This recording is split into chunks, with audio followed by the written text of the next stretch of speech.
ഇദ്ദേഹം വിമാനത്തിൽ നിന്ന് രക്ഷപ്പെട്ട് നടന്നു നീങ്ങുന്നതാണ് അത്ഭുതകരമായ രക്ഷപ്പെടൽ.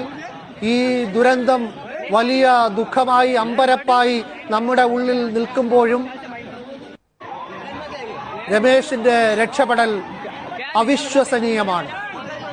ഈ ദുരന്തത്തിലെ ഏറ്റവും അത്ഭുതകരമായ അവിശ്വസനീയമായ രക്ഷപ്പെടൽ.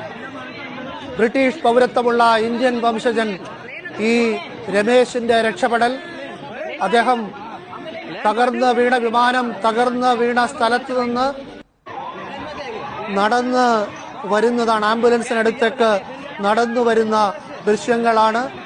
ആരും രക്ഷപ്പെട്ടില്ല എന്ന് വിചാരിച്ചിടത്തു നിന്ന് ഒരാൾ ജീവിതത്തിലേക്ക് നടന്നു വരുന്നു.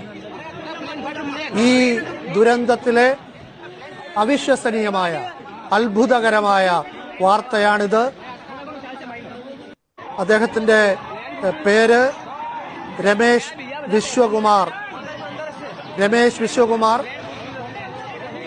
11A എന്ന സീറ്റിൽ യാത്ര ചെയ്ത രമേശ് വിശ്വകുമാർ, അദ്ദേഹമാണ് ജീവിതത്തിലേക്ക് തിരിച്ചു വരുന്നത്.